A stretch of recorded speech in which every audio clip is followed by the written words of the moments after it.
Welcome to Metro Screen. This is our Final Cut suite where we're editing Kiana. Come on in.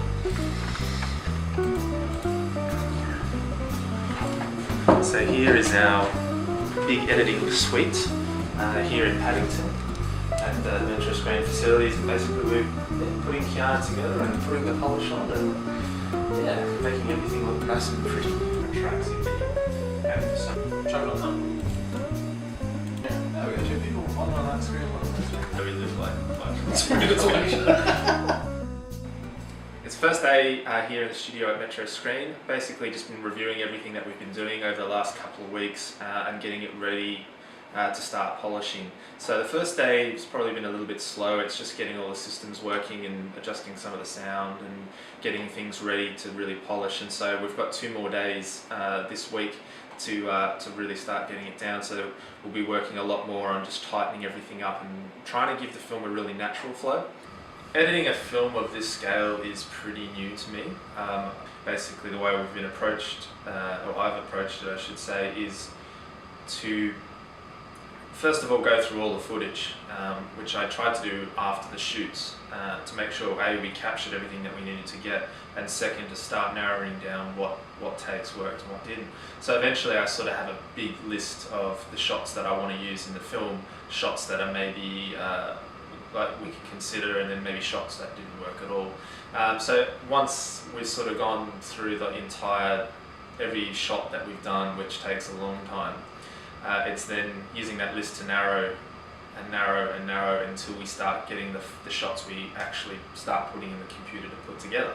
And then once we've reached that phase, we start putting everything in the computer essentially, so we can start looking at how it works and whether they line up in a fashion that makes sense. So for example, if someone's holding a cup slightly differently, or we've transitioned to a shot where someone's head's in a different position, or their hair might be slightly different in between takes, then we change the shots again to try and sync it up with everything we do want to use. And then once we've sort of narrowed it down even further, it's then putting the film together for the first time with what we think are going to be the shots that we use, and seeing how that looks, getting our running times. And then once we've done that, which is probably where we're at last week, it's now adding all the sound to it, which is also hours and hours and hours of sound, and syncing that together to make the audio match what the actors are saying, because obviously we're using a separate sound source to the camera, which is also hours and hours and hours worth of work. The way we've approached editing this film has been partly due to time constraint, but also because we want to have a few different perspectives on the film as well. Obviously, from a director's point of view, I've got sort of the strength of the big vision and how I want the film to look, and Luke's got the technical expertise as well as the experience in editing quite a lot of short films over the last couple of years.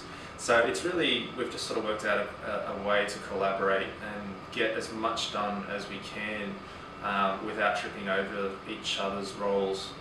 We're currently at the stage of getting the final cut together, and from there basically we're sort of piecing it all together and making it look as close to the finished product as possible, so we can send that off to Jeff, our composer, so then he can do all the music and get all the timings right. He'll then send all the soundtrack stuff to us, and then we can do the finish all the grading, do the final mix down of all the audio, put in the soundtrack, and then from there, so long as nothing goes wrong, we can hopefully have a finished product to show you guys and show a whole bunch of festivals.